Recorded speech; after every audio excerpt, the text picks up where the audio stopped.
Hello, it's Jocelyn. I just want to do another quick video for you, shorter than the last. This is about lead generation and using lead generation companies. This is something I've wanted to talk about from the start. I went into it thinking that it would be helpful for me to pay for one of these lead generation companies. I won't mention which one I went through, but it's not one of the more mainstream typical ones that you probably have heard of. This one was a bit pricey. I think it might be one of the more expensive ones that I've actually heard of, and I didn't know that at the time. I thought that this was maybe the norm. So I didn't really do enough homework on it. And if you're curious about particularly which company I went through, just leave me a comment or a message and I will let you know my detailed experience. But what it was is they actually have their own agents that talk to the leads first that are clicking on these ads that they produce for you. So they're supposed to be warmer leads that have already said, hey, yes, I'm totally ready to buy, I'm totally ready to sell my house, whatever the case may be. And then once they actually get that person on the phone, they transfer them over to you, which I thought was pretty cool. And I thought that at that point, well, these are really great leads. I mean, they're talking to someone already. They want to talk to a realtor. This is great.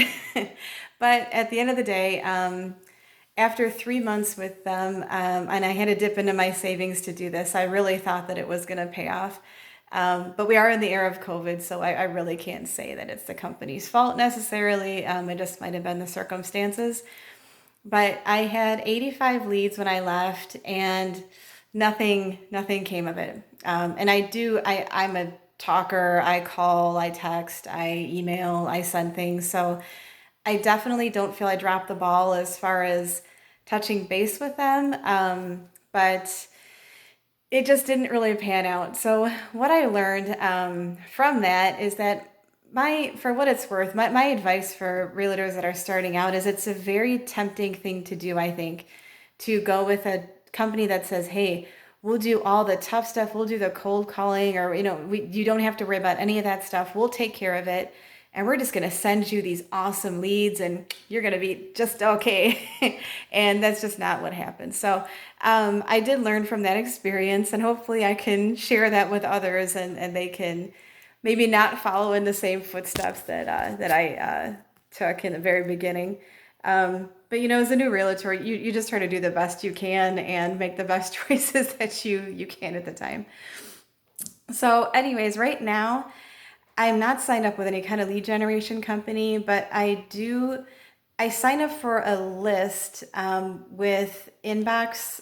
I think it's Inbox Real Estate Leads. And what that is a pay as you like kind of a thing. So what they do is they send you leads that both buyers and sellers, and you have the option of purchasing that lead or not. So it's $25 for a buyer, it's $35 for a seller.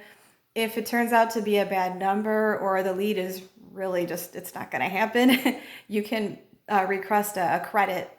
And so far, the credits that I've requested, I've gotten back. So they don't really argue with you about that.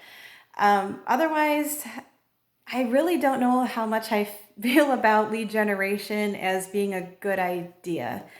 It's taken me a little time, but I think honestly, really working on your network is the best way to go. I'm new at this, so I'm still trying to get, my client base and everything, but I just have a feeling that by me going on, and this is for whatever firm you work for, whatever dashboard or whatever CRM they have for you, fill it in.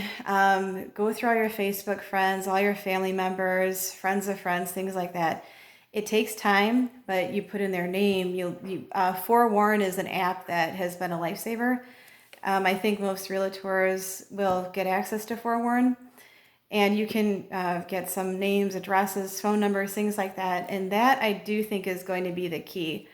In addition to, sitting in open houses, meeting people that way face to face, and then following up with a thank you card, something like that. But something that, where they actually get to see you and talk to you, human being to human being, is always a good thing. So I think that my opinion on it would be to not start off with a lead generation company. It's quite an investment, and the payoff may not be that great, at least not right now. Maybe this is just not the right time for it. But I'm happy to talk about any specific details off this video if you like. And yeah, I hopefully will talk to you soon. All right, thanks for listening. Bye-bye.